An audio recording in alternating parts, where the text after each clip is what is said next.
En el cole, los coordinadores de pastoral siempre, todos los años, organizan el mes solidario y entonces hacemos distintas actividades solidarias. Este año los alumnos de cuarto, en ese proceso de tutorías del mes solidario, surgió la idea de ir más allá, hacer algo que sirviese para fuera de nuestro cole, para algo importante fuera de nuestro colegio. Y entonces hubo una lluvia de ideas y se llegó al consenso de hacer un mercadillo solidario para recaudar fondos para la investigación del cáncer infantil.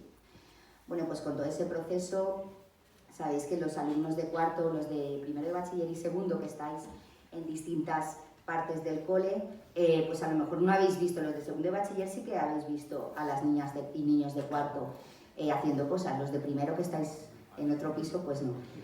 Pero habéis visto que están haciendo en patios cosas, allí metidos, bueno, no salen, ese tipo de cosas. Pues están haciendo todo tipo de manualidades para vender la primera semana de mayo en los patios del colegio y así recaudar fondos. Cuando se pensó en la causa,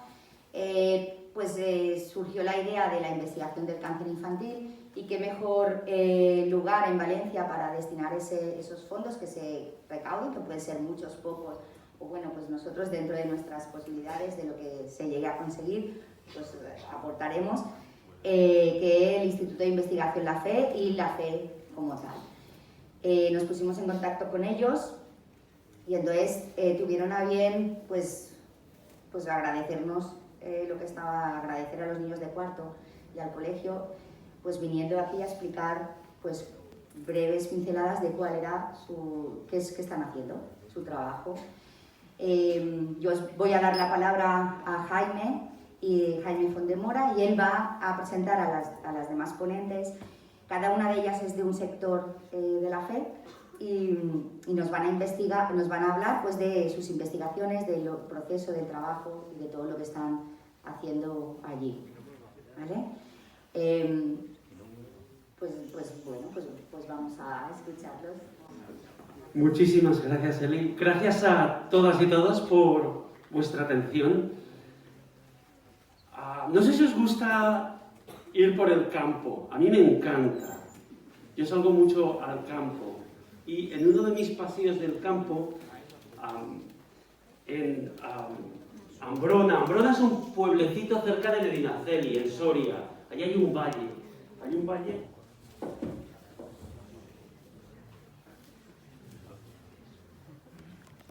No sé si lo veis bien. Es una piedra del Paleolítico tallada.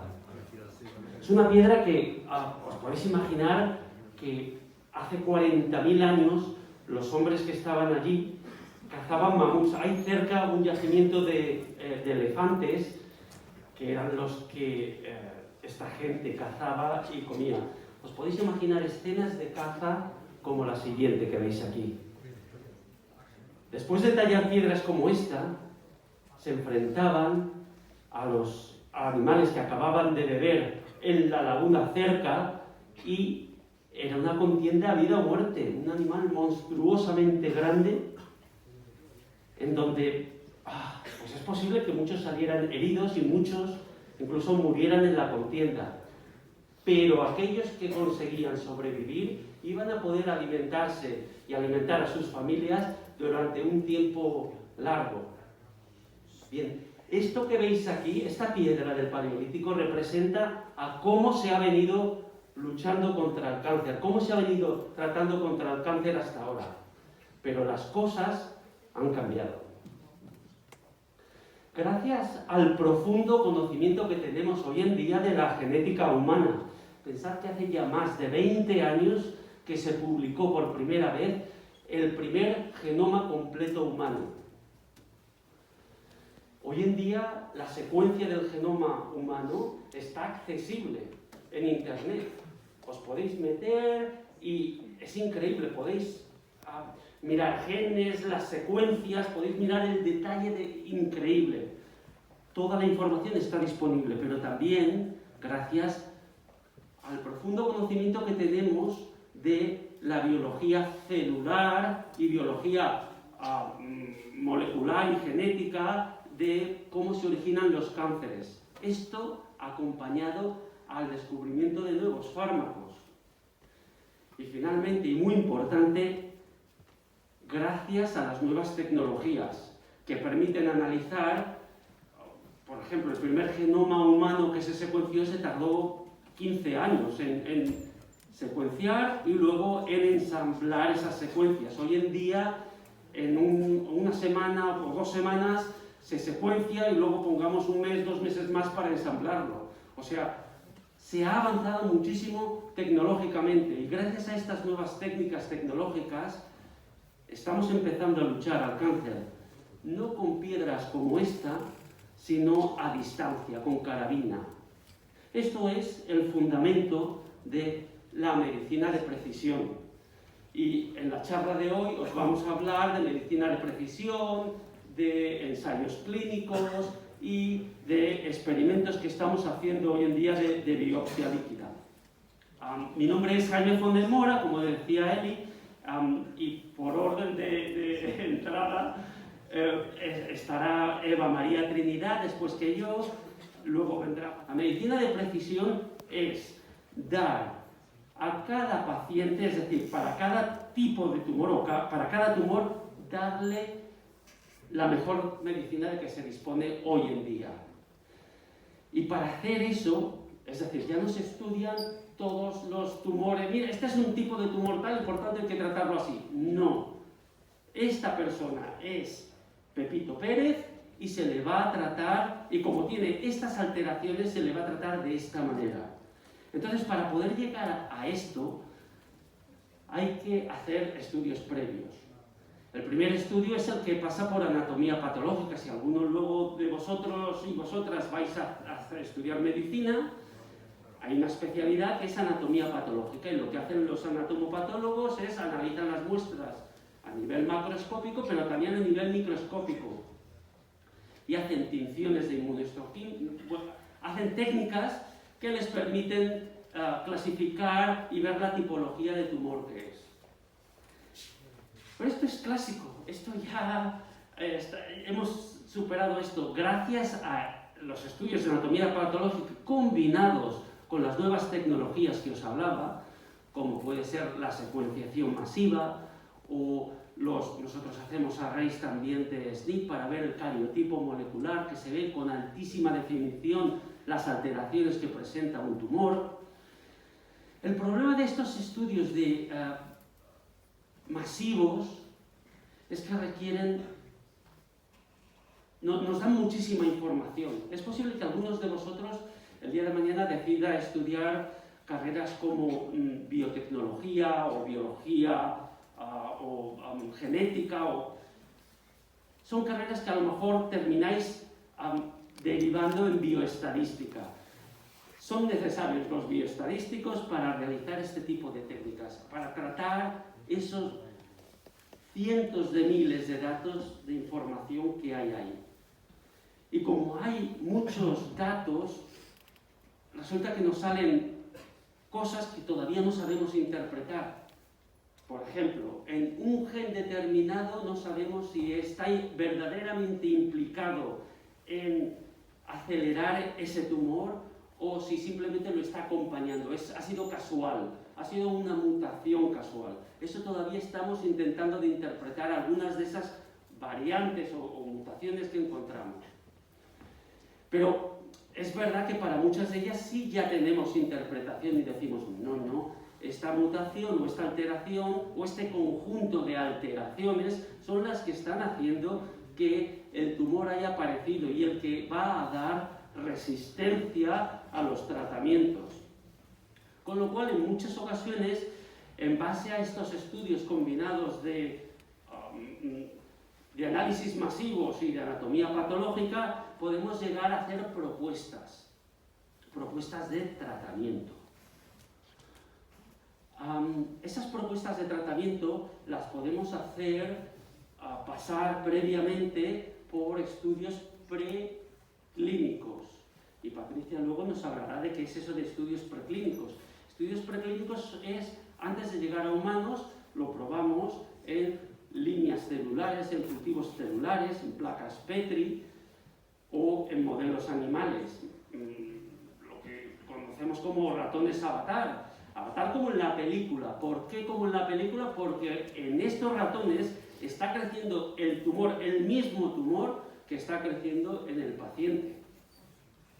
Entonces podemos decir, vale, pues nuestra propuesta es dar este fármaco o esta combinatoria de fármacos y lo probamos en estos cultivos celulares y o en estos modelos de ratón y vemos cuál es la combinatoria más eficiente. Una vez que tenemos esa combinatoria eficiente o la más eficiente, podemos volver finalmente al paciente para darle la medicina más adecuada para él. Esto es la verdadera medicina de precisión. Es complicada, lo sabemos. ¿Por qué? Porque se tardan mucho tiempo en los estudios preclínicos. A veces no disponemos del material suficiente para hacerlos, pero estamos evolucionando a que sea así. ¿Cuáles son las causas moleculares del cáncer? Lo que tenéis aquí representado es una célula con su núcleo en el interior. No sé si voy a marcaros. Todo esto de aquí es la célula. Y aquí tenéis su núcleo, el núcleo de la célula. Y luego tenéis proteínas que están, proteínas que llamamos transmembrana, están cruzando la membrana. Y lo que he representado aquí es cómo las células se comunican con otras células. Se comunican a través de mecanismos de lo llamamos así, mecanismos de transducción de señales. Cuando una señal procedente de una célula de al lado o de muy lejos de un sistema endocrino, por ejemplo, impacta en la célula diana, activa a estas proteínas transmembrana o quizás incluso en el núcleo, pasa la señal hasta el núcleo y activa unos procesos de respuesta para dar respuesta a la señal que acaba de llegar a la célula. Las células están en constante comunicación unas con otras. Hay múltiples mecanismos o la etiología del cáncer, el origen, ¿cómo se origina el cáncer? Hay múltiples vías que llevan a originar el cáncer. Que una célula pase de célula normal a célula cancerosa. Los tenéis aquí, los he agrupado en 4 clases. Hay factores fisiológicos, que son los niveles de estas señales que llegan a la célula, el cómo se están comunicando una célula con la otra. No voy a entrar en el detalle de esto, pero luego también hay factores genéticos. Hay gente más propensa a desarrollar un cáncer porque ha heredado un factor, una alteración en un gen que lo hace más propenso a desarrollar ese cáncer. Y luego hay factores medioambientales. Esto es importantísimo, el estilo de vida que se tiene, el hacer ejercicio, el fumar, el alcohol. Todo esto es muy importante y se sabe, y hay publicaciones al respecto que lo avalan. El estilo de vida influye de una manera quizás menos conocida que los factores genéticos o los factores fisiopatológicos en el cáncer, pero está demostrado que es así. Y finalmente hay factores relativos a otras enfermedades. Hay infecciones víricas que están afectando o facilitando el que aparezca un determinado tipo de cáncer. No sabemos bien, aunque algunos de estos mecanismos sí, ya los estamos empezando a conocer, pero todavía hay una nube oscura de cómo una célula que tiene uno de estos o varios de estos factores alterados, cómo llega a transformarse de célula normal a célula cancerosa. Lo que sí que sabemos es que todos estos factores que os describo aquí están afectando a las rutas de transducción de señales.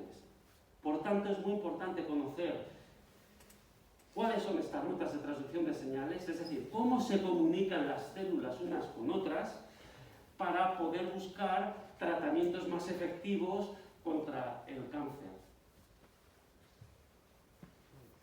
Y yo creo que lo voy a dejar aquí. Y os voy a pasar... ¿Sí? ¿Queréis hacer alguna pregunta?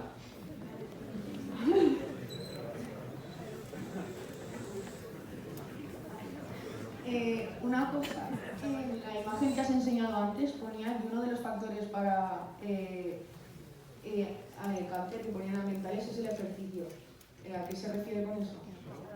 Sí, pero me refiero a hacer ejercicio, pero hay muchísima gente que es, o sea, todo el mundo es deportista en algún sentido, hay muchas personas, o sea, muchísima gente es deportista y se dedica o deportes extremos o muchas horas de deporte o diferentes deportes de manera intensiva. ¿Eso cómo afecta? Pues es una pregunta muy interesante. Se sabe que la obesidad está implicada en... La gente obesa tiene una mayor incidencia de cáncer, de desarrollar cáncer. Entonces el ejercicio, la comida saludable, hay comidas, por ejemplo, la carne quemada tiene carcinógenos, y eso está relacionado con el cáncer de colon. Pero volviendo a tu pregunta del ejercicio, sí, la obesidad está estrechamente relacionada con un aumento de la incidencia de cáncer, de distintos tipos de cáncer. Sí, o sea, es el no hacer ejercicio, no el hacerlo. Ay, perdón. Es el no hacer ejercicio. Claro, gracias.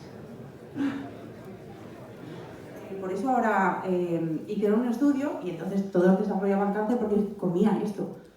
Y entonces, esto volvió loco a toda la comunidad, no solo a la científica, porque si os fijáis, la nocilla y un montón de galletas, mantequillas y todo esto, vienen libres de ácido palmítico. Esto fue a raíz de este descubrimiento que vio que producía cáncer y todo el mundo se volvió loco y todo el mundo quitó el ácido palmítico de sus recetas, ¿vale? Fijaros la próxima vez que veáis una bote de nocilla, que no sé, el copillo chiquititos a vosotros esto, pero lo ponen, ¿vale? Por eso la importancia también de la investigación científica y de saber lo que realmente estamos consumiendo también. Bueno, yo soy Eva, trabajo en el laboratorio de Jaime, soy investigadora postdoctoral y voy a contaros un poco lo que hacemos en el laboratorio, ¿vale? Entonces, Liquid Hope, descifrando la epigenética del neuroblastoma desde biopsia líquida. Vaya un montón de palabras. No os preocupéis, que voy a intentar hacerlo muy breve y os voy a hablar de estos 4 términos: neuroblastoma, epigenética, biopsia líquida y Liquid Hope. Y cuando terminemos cada diapositiva voy a poner en esta zona lo más importante que tenéis que retener para entender la investigación que estamos haciendo, ¿vale? Pues nada, empezamos. Vamos a hablar de neuroblastoma. El neuroblastoma es un tipo de cáncer infantil que es el más frecuente extracraneal, ¿vale? Entonces se desarrolla en el sistema simpático y aunque lo podemos encontrar en cualquier parte de este sistema simpático, normalmente lo encontramos en médula adrenal, suprarrenal, que es la que está encima de los riñones, y en la médula espinal. Tiene un origen embrionario y en los pacientes normalmente se diagnostica a muy temprana edad por este mismo origen embrionario, entre los 0 y los 5 años, con un promedio de 19 meses. Encontramos una clínica muy variable que puede ir desde la regresión espontánea hasta una metástasis, una progresión metastática. Encontramos varios tipos de riesgo, como son el alto, el intermedio y el bajo, intermedio y alto. El alto lo encontramos en un 45% de los casos, o sea, mucho. Y encontramos unos porcentajes de supervivencia para bajo e intermedio de un 90% y para alto de un 40%.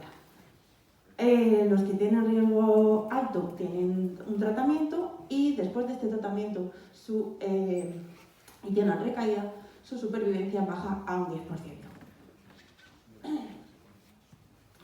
Para clasificar a los pacientes tenemos marcadores, marcadores de riesgo, que nos van a ayudar a determinar el riesgo que está en cada uno de ellos, como son la edad, la histología, que la histología es mirar la muestra tumoral a través de un microscopio óptico, ¿vale? Y esto nos da mucha información del tumor. Alteraciones genéticas y alteraciones cromosómicas. Y yo voy a hablar de estas dos. Aquí os dejo indicado el origen embrionario, la regresión espontánea y que nosotros estamos interesados en el riesgo alto, que es el que produce, el que tiene una peor supervivencia. Entonces, dentro de las alteraciones genéticas que podemos encontrar en neuroblastoma, hay muchas, la verdad es que hay muchas. Pero la que a nosotros nos importa o nos vamos a centrar en ella es una amplificación de Mykene, este gen. Esto es lo que nosotros vemos, ¿vale? Lo normal aquí, esto es una muestra de un paciente, y lo normal aquí son 2 copias.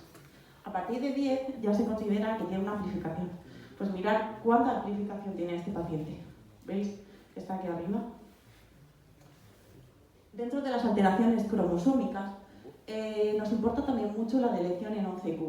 Esto es totalmente diferente. Este es el cromosoma 11 y esto también es otro paciente. Y aquí veis que esto sería lo normal, 2 copias. Esto es el centrómero, que bueno, coincide, ¿vale? Esto es un cromosoma.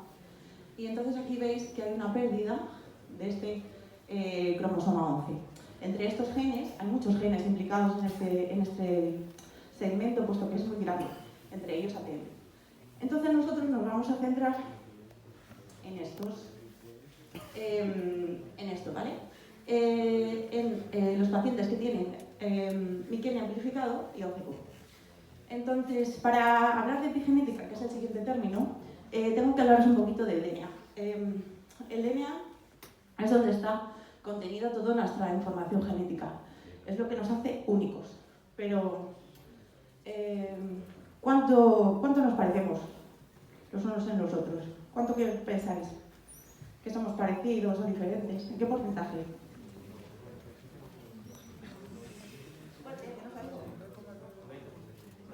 ¿Te pareces a tu compañero? ¿Otro? 40. ¿Alguien da más? ¿Cuánto? 45. Tengo un 45, llegamos a un 50. ¿Cuánto? Fuerte, fuerte. 60. ¿Es lo más alto que tenemos? Muy bien, tenemos ganador. 99,9% nos parecemos los unos a los otros. O sea...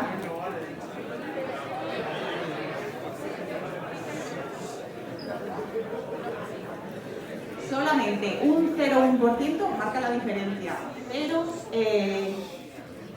aún así todos somos genéticamente únicos. Bueno, ¿todos? ¿A alguien se le ocurre a alguien que tenga un clon? Ah, muy bien. Los gemelos monocigóticos. Estos efectivamente son clones. Si os fijáis en la fotografía, veis que la diferencia es obvia, que se parecen muchísimo y que todo el mundo diría que son hermanos gemelos. Pero existen pequeñas diferencias. Y si son todos idénticos, ¿a qué se basan esas diferencias? Pues esto es la epigenética. Bien, definimos la epigenética como la modificación química que permite que un gen se active o no se active. Se exprese o no se exprese. Y la epigenética nos va a permitir adaptarnos al entorno. Vale, imaginad que os quemáis, ¿vale? De repente estabais tan a gusto y os quemáis. Y un montón, de células implicadas en el proceso de la regeneración tisular que estaban dormidas o silenciadas se empiezan a expresar. Esto es la epigenética. En un momento dado, cuando esta regeneración haya acabado, estas volverán a estar dormidas, apagadas. ¿Vale? ¿Entendemos un poco? Hay varias formas de hacer esta epigenética. Una de ellas, solo voy a contar una, es la que nosotros estamos estudiando en el laboratorio, que es la metilación del ADN. Que es simplemente que, bueno, mi inorgánica se ha avisado, yo creo, ¿no? Entonces se añade un grupo metilo, que es un carbono y 3 hidrógenos, a una citosina, ¿vale? El ADN ya sabéis que no son más que 4 nucleótidos. y que está al lado de una guanina. Siempre tiene que ser así, citosina, guanina. ¿Vale? A esto se le denomina islas CPG. Y esto, físicamente, este grupo metilo va a impedir que las proteínas que transcriben el ADN se unan a esta parte. Y por tanto, esta unión va a silenciar que el gen se exprese. ¿Vale? Cuando esta proteína desaparece, que es muy importante lo que pone aquí, que es reversible, cuando esto desaparece, esta proteína, este gen se puede expresar. ¿Vale? Entonces, con este término nos quedamos en epigenética, modificación química reversible, ¿vale? Y que se puede encender y apagar los genes. Esto es lo que significa. Lo siguiente que vamos... Ya sabemos un poco entonces lo que queremos, ¿no? Tenemos neuroblastoma, tenemos epigenética, pues ¿qué queremos? Evaluar los cambios epigenéticos que se producen en los pacientes de neuroblastoma. Para ello necesitamos ADN, que es de donde se metila, ¿vale? Entonces, ¿cuál será nuestra fuente de ADN tumoral?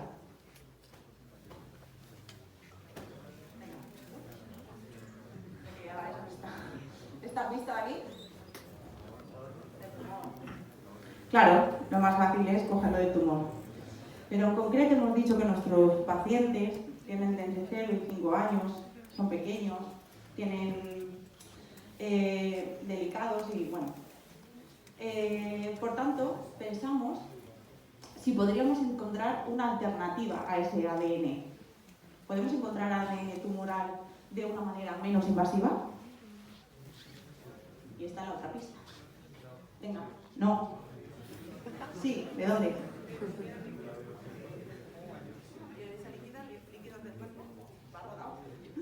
Exactamente, de la sangre y de la orina, ¿vale? Entonces, cuando se produce en la sangre y la orina y en todos los fluidos en general, líquidos raquídeo y demás, hay fragmentos pequeños de DNA que se producen cuando una célula entra en apoptosis o en necrosis, ¿vale? Que es simplemente la muerte celular programada. No sé si habéis oído este término de apoptosis. ¿Sí? Vale. Pues eso, entonces se dan pequeños fragmentos pequeños y es esto lo que recuperamos como ADN tumoral. Pero ¿qué pensáis? ¿Podemos encontrar... ¿Cuántos tipos de ADN circulante podemos encontrar? ¿El tumoral? ¿No? Que es el que nos interesa, y alguno más. El normal, efectivamente. Es así. Normal y tumoral, ¿vale? Tenemos que tenerlo en cuenta. Y por último, ¿veis a esta técnica algún inconveniente? Porque menos invasiva es, ¿no? Un poquito de sangre, un poco de orina...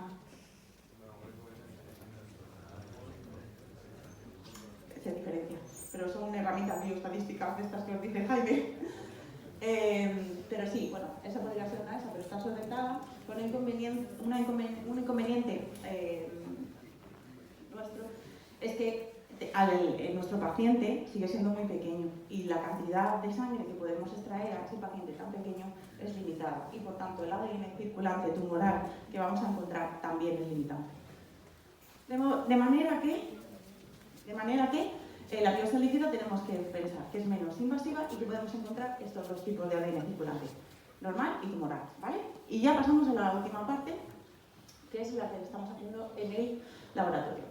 Entonces, la primera pregunta que nos hicimos y lo que nosotros queríamos demostrar como objetivo 1 es: ¿tenemos la misma fiabilidad en un análisis de metilación del ADN tumoral, o sea, de biopsia líquida, que un análisis de metilación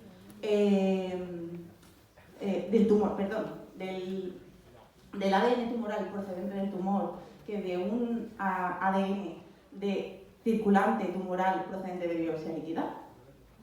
Pues vamos a ver.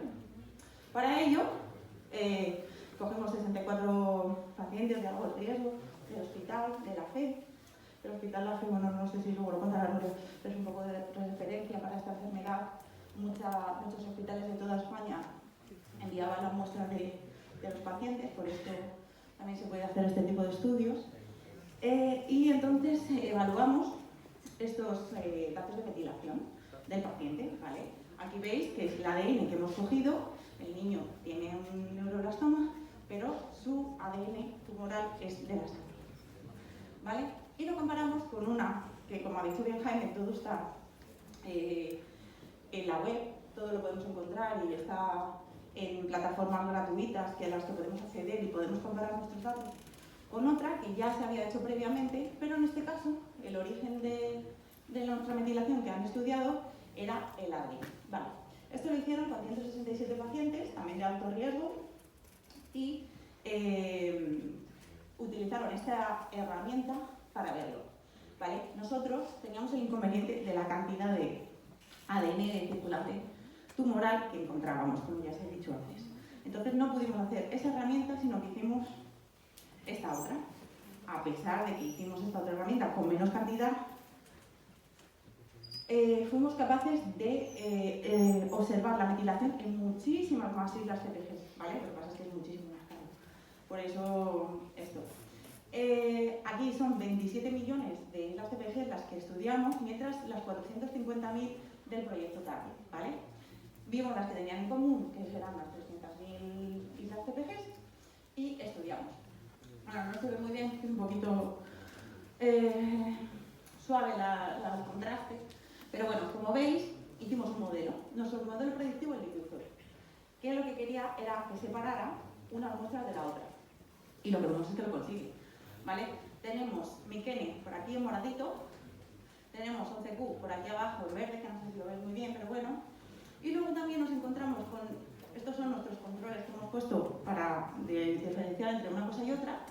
Y entonces vemos que aquí en nuestras muestras problema teníamos también ese ADN tumoral, o sea que sí que lo podemos, diferenciar, ¿vale? Y vale, pues entonces habíamos hecho un modelo predictivo. Pues ahora vamos a hacer un poco de matemáticas y estadística y hacemos la matriz de confusión. De los 33 casos que teníamos de nuestro LiquidHub, la predicción era que 33 eran 11Q, mientras que para amplificación de Mycene teníamos 20 y los 20 los predecía como tal. Esto es una eficacia de un 1 y esto es la eficacia que nos da. Cuanto más próximo el valor a 1, mejor. Con lo cual nuestro modelo era perfecto para LiquidHub. ¿Qué pasaba con la otra corte de pacientes con Target? Bueno, pues vimos un poco que también era muy bueno, que de 85 pacientes con 11Q, de 87, perdón, en total, 85 los clasificaba bien y 2 mal, y de la amplificación de Mycene, de 46 totales, 45 los clasificaba bien y 46 y 1 mal. ¿Vale? Entonces, se acercaba mucho al 1, pero no es 1. Pero bueno, en cualquier caso, nuestro modelo es un modelo muy bueno, predictivo, ¿vale? Entonces aquí lo que quisimos con nuestro modelo es separar las islas CPGs. Estas son todas las islas CPGs que usamos para separar todas las muestras que teníamos, ¿vale? Aquí están los que están menos metilados y aquí están los que están más metilados. Aquí están los más metilados, aquí tenéis la leyenda, y al otro lado los menos metilados. Y cuando miramos cómo se agrupaban las muestras, vimos que efectivamente estos que son los pacientes con 11Q deleccionado y estos con Mycene amplificado se separaban perfectamente. Y lo mismo hicimos en Target. En este caso vemos que también los colores son iguales, ¿vale? Aquí menos hipermetilado, aquí más y menos. Y en este caso sí que podéis ver que en los pacientes con 11Q los predecía casi todos bien, excepto aquí uno con Mycene amplificado que lo pone aquí. Y en el caso de los Mycene amplificados también se colaba alguno que era 11Q, ¿vale? Pero en cualquier caso nuestro modelo era muy bueno. Entonces, aquí tenéis un ejemplo práctico de cada una de las islas CPGs y lo que separa, ¿vale? Esta isla CPG codifica, pues está dentro del gen CSL, que está implicado en el sistema inmune. Entonces, aquí veis que la metilación para Mycene es mayor que 11Q, en LiquidHub y también en Target. Y así en cada uno de nuestros genes que estamos estudiando, en la parte de arriba. Y en la parte de abajo veis lo contrario.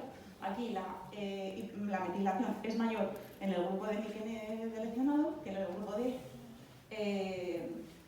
en 11Q deleccionado que en Mycene amplificado.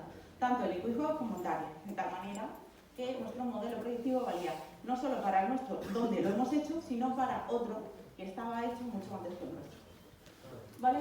Entonces, ya para terminar, analizando qué queremos seguir haciendo. Pues ahora estamos intentando analizar cada una de estas dos islas TPGs, que son estas de aquí atrás, ¿vale?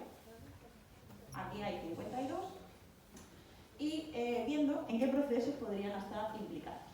Y un objetivo que tenemos últimamente, un poco ambicioso la verdad, pero queremos ver en qué momento de la metilación han ido surgiendo cada una de estas TPGs implicadas para saber en qué momento se diferencian los pacientes con amplificación, porque no lo he dicho, perdón, al principio de la charla, pero es muy raro tener ambos tipos de mutaciones. Normalmente los pacientes o bien tienen MIC amplificado o tienen 11Q. Hay algunos que tienen las dos, pero es muy raro.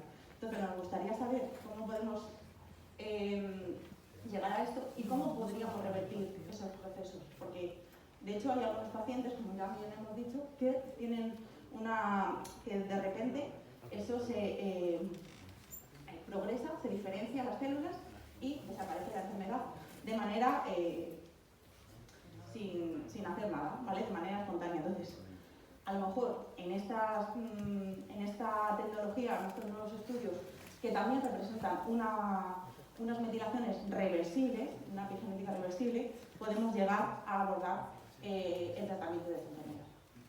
Y ya está. ¿Alguna pregunta? Realmente, estrictamente, el proyecto dure 3, 4, 5 años y a veces se alarga mucho más. Nosotros empezamos con un proyecto, por ejemplo, de la Asociación Española contra el Cáncer hace ya años, y ese proyecto, gran parte se terminó, pudimos llegar a demostrar que una combinatoria de fármacos era beneficiosa para un determinado tipo de cáncer. Generamos un modelo de ratón genéticamente modificado y lo hemos seguido desarrollando. Es que están en pantalla, están saliendo. Vale.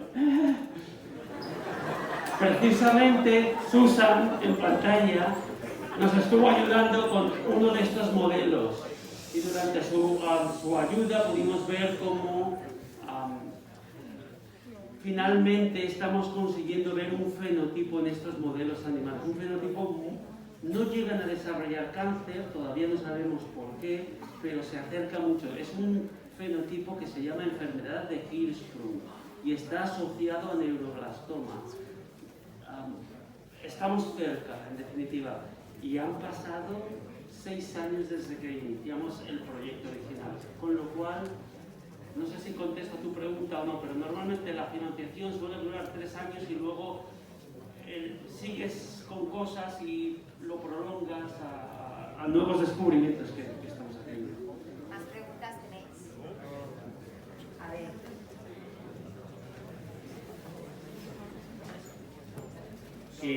Hablando sobre la epigenética, tenía una duda de si factores externos también podían implicar la activación de problemas mentales, como por ejemplo la depresión, también está escrito en la genética.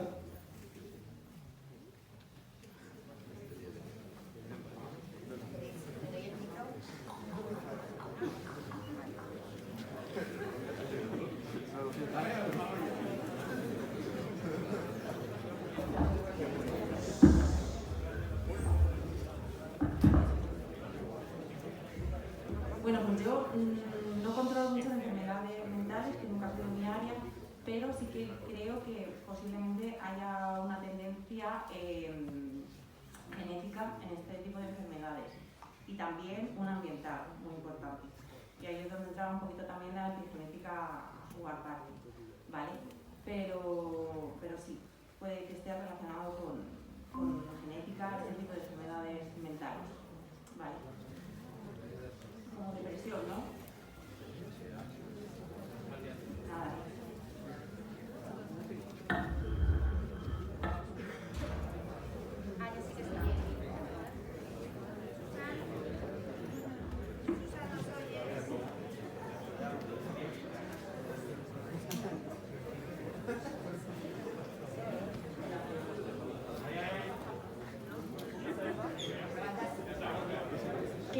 ¿Cuántas personas en el equipo de neuroblastoma infantil tenéis en la fe?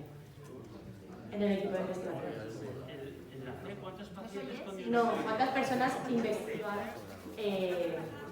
Sí.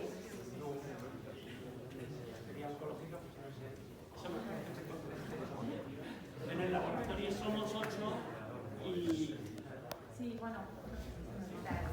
Sí, bueno, es que es verdad que luego en la siguiente parte de la charla sí que os queremos comentar que también está el equipo de investigación está compuesto. Hola. No solo por biólogos, sino que también...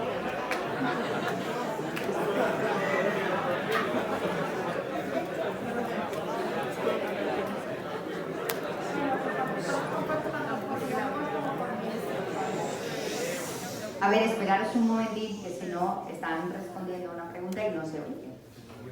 Así que están los compañeros que se dedican más a la investigación básica, que son el equipo de Jaime, que son 8 personas, y luego estamos también el equipo médico, que sí que ahí somos diferentes médicos que cada uno se centra en una enfermedad, y somos 6 médicos que estamos también centrados en la parte de oncología pediátrica y otros muchos colaboradores.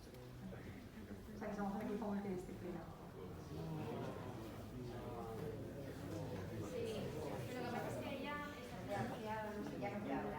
Hola.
Bueno, ahora mismo estoy en Temuco, estoy de Erasmus, pero estoy estudiando meteorología aquí en la universidad. Y nada, bueno, primero darles las gracias a Jaime, a Eva, a Nuria y a Patricia, a todos por haber ido ahí a dar la charla. Para mí me hace muchísima ilusión que hayan ido a mi colegio a explicar lo que hacen, que es súper importante y ayudar a un montón de gente. Y que es una suerte que grandes profesionales como ellos pues, que puedan hablar de todo lo que saben y de todo lo que hacen, que es muy importante, así que me alegro un montón. Y nada, yo tuve la suerte de poder estar con ellos en el laboratorio durante los primeros 4 meses, durante 6 meses más o menos, y estuve ayudando a Jaime en su investigación contra el neuroblasoma infantil. Estuvimos intentando buscar un modelo en animales para poder intentar buscar un posible tratamiento para la enfermedad. Bueno, parece que poco a poco nos estamos acercando un poquito a ese modelo que queremos estudiar, pero bueno, como ya dijo Javier, que estaba siguiendo por Instagram en directo, al final lleva mucho tiempo, mucha paciencia, pero sobre todo no perder la esperanza y seguir constante y buscando, que siempre vas a encontrar problemas, pero al final no tienes que perder la constancia y la esperanza de que algo vas a encontrar, y eso bueno aplicado a todo, ¿no? Pero que estamos súper cerca y nada, que he tenido muchísima suerte por trabajar con ellos, he aprendido muchísimo, no solo a nivel de laboratorio, sino también a nivel personal, son gente maravillosa y que me alegro un montón de haber podido estar con ellos.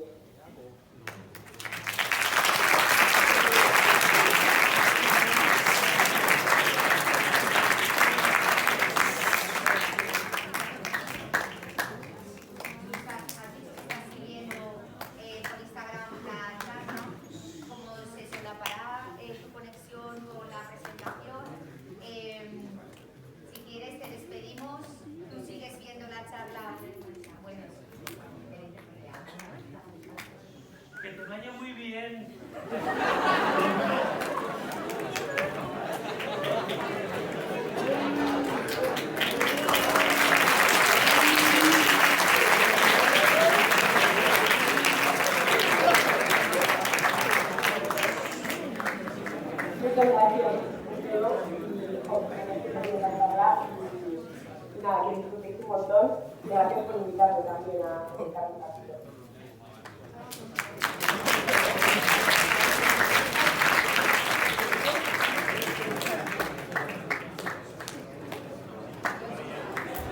Adiós, gracias.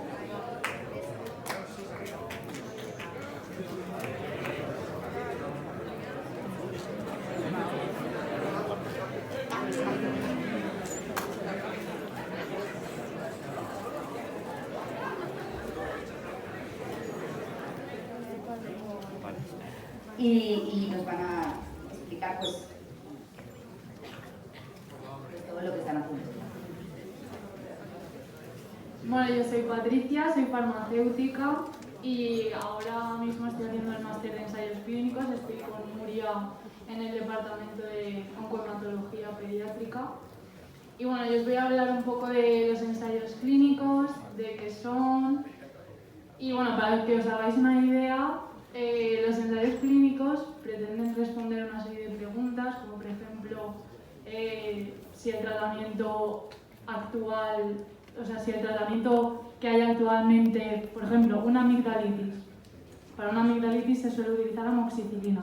Pues un ensayo clínico probará otro fármaco o una combinación de fármacos que puedan resultar más eficaces que el tratamiento que se usa actualmente. Como ha dicho Jaime en su parte de la charla, antes de realizar un ensayo clínico, normalmente se hacen estudios preclínicos, que básicamente se dividen en dos partes, los estudios celulares y los estudios en animales. Eva y Jaime en la CE trabajan en el laboratorio, tanto en líneas celulares como en modelos animales. Las líneas celulares básicamente pues es comprobar si el tratamiento funciona en células cancerosas que crecen en placas de laboratorio, y luego, una vez se ha comprobado que funcionan, se pasan a los modelos animales, que normalmente son ratones, que pues en este caso tienen el cáncer, que luego pues si esto funciona correctamente, ya a partir de ahí se pueden pasar a realizar estudios clínicos, porque claro, los ratones y las personas humanas no tienen las mismas características farmacodinámicas ni farmacocinéticas. Entonces, pues se necesitan realizar ensayos clínicos para probarlos en personas. Los ensayos clínicos se dividen en 4 fases. La primera fase se suelen usar poquitos pacientes porque lo que se va a hacer básicamente es determinar la seguridad y la dosis mayor que se pueda administrar sin que provoque efectos adversos. La pediatra, pero también algo muy próximo son los médicos de atención primaria, pero no solo están esos médicos, también hay otro tipo de médicos. Los radiólogos son aquellos que se dedican a interpretar las imágenes de la radiografía, incluso los médicos forenses, que también ha salido alguna serie, también se dedican a ver las causas de diferentes enfermedades que pueden ser tanto incluso en procesos judiciales o de eventos inesperados que llevan a un desenlace pues, tan desagradable. Y luego también están los anatomopatólogos, que sí que han nombrado, que son aquellos que se dedican a estudiar los tejidos, tanto sanos como no sanos. Entonces, con eso os quiero decir que la medicina no son aquellos que están en los hospitales solo operando o siendo cardiólogos, sino que la medicina es muy amplia y todo lo que pretende es estudiar cada pieza del ser humano. Entonces, la medicina no es solo ser cardiólogo, ser digestivo, sino que es un mundo muy amplio donde cada pieza es fundamental. Son fundamentales desde los médicos de familia, los pediatras, los cardiólogos, los cirujanos, los radiólogos, todos ellos forman una pieza esencial. Y por supuesto, no olvidarse de las enfermeras, de los auxiliares, celadores, todos los que componen los hospitales y los farmacéuticos que fabrican por ejemplo. Y todos ellos ayudan a que el ser humano funcione perfectamente, nos ayudan a curar, a ayudarles y que nosotros podemos llevar una vida totalmente sana. Pero no hay que olvidar que todos estamos compuestos por millones y millones de células, ¿vale? Y las células también necesitan funcionar de forma sana, funcionar de forma Y para ello, sobre todo los compañeros que realizan investigación más básica, biólogos, biotecnólogos, bioquímicos, todos ellos se encargan de estudiar las células, la base de las células, que es lo que luego ya compone todo el cuerpo, todo el ser humano. ¿Qué sucede en el cáncer? Normalmente todos estamos compuestos por células sanas y las células sanas van creciendo y se van desarrollando. Alguno genera una pequeña célula defectuosa, pero ya el cuerpo tiene mecanismos para hacer que esas células defectuosas desaparezcan, se destruyan. En el cáncer, por el contrario, esos mecanismos fallan y lo que tenemos es un crecimiento de células que no deberían haber continuado creciendo. Son células defectuosas y por eso se produce este crecimiento anormal de las células y se produce el cáncer. Entonces, ¿qué pasa en el cáncer infantil? Tenemos una serie de niños que un día están perfectamente jugando con sus amigos y disfrutando, como todos, pero un día se diagnostica el cáncer y esto es lo que hace que sus vidas cambien por completo. Entonces, sí que se ha visto que en España 1.100 niños se diagnostican en toda España de cáncer infantil, lo que supone y las consecuencias que se derivan de todo ello. Y si hablamos en términos porcentuales, son 155 casos por millón de niños entre 0 y 14 años. ¿Vale? ¿Esto qué implica? Que sus vidas cambian por completo y cuando hablamos del cáncer infantil en general no es un tipo de cáncer, son múltiples de cánceres diferentes.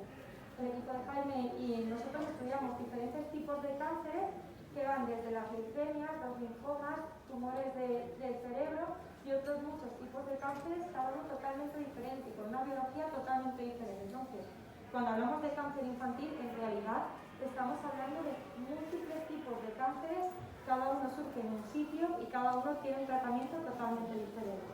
Y es lo que hay que recordar. Gracias a todo el esfuerzo que están haciendo desde hace muchísimos años, desde los investigadores básicos hasta los clínicos, se ha logrado mejorar enormemente la supervivencia de llegar a que antes la mitad de los pacientes fallecían, a que ahora se logra una supervivencia muy alta de 77% y ya desde el año pasado se ha alcanzado incluso el 81%. 81% de los pacientes logran superar la enfermedad, pero ¿qué pasa con ese 19%?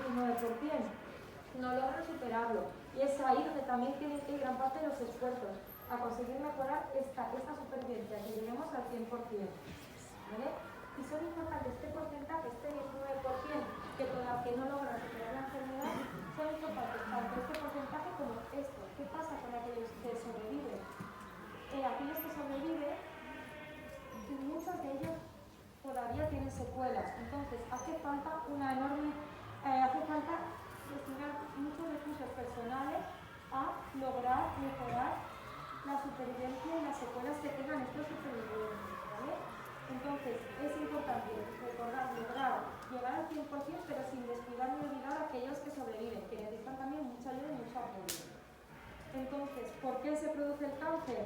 No se conoce en la mayoría de los casos, hay un 10%. El cáncer infantil, ¿eh? El 10% sí que se ha visto que pueden estar asociados a predisposiciones genéticas y demás, pero la realidad es que la mayoría desconocemos los motivos por los que acaba produciéndose el cáncer, con la impotencia y con la inseguridad que se propone de por qué se está produciendo todo esto, y es por lo que hay que irse a la parte básica para conocer el verdadero origen, ¿vale?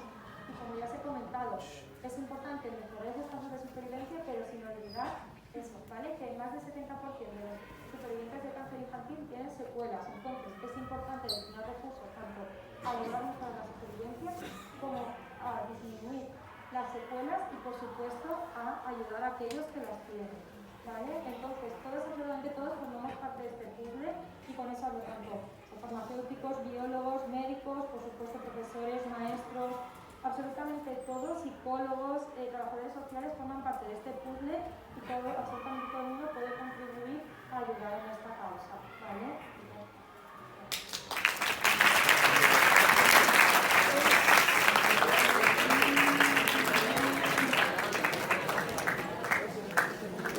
Si tenéis alguna duda.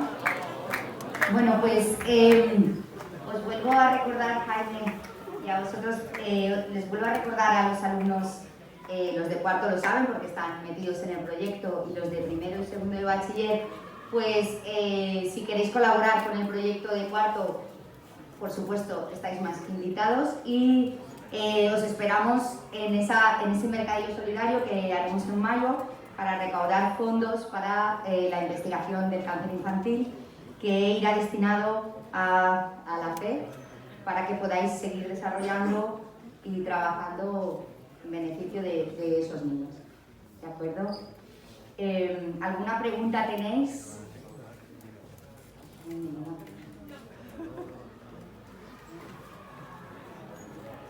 Preguntas no tenemos, pero esperanza muchísima.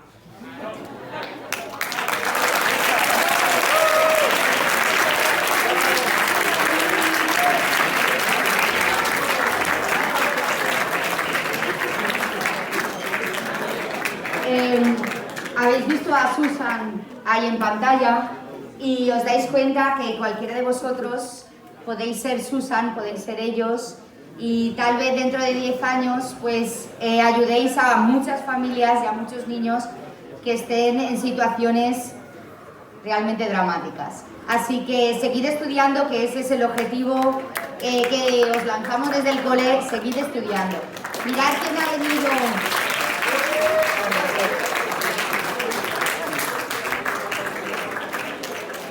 Oye, yo, además de compartir la esperanza de la que ha hablado Virtu, os digo que a mí me emociona ver a unos investigadores tan jóvenes y tan entregados. Así que muchísimas gracias.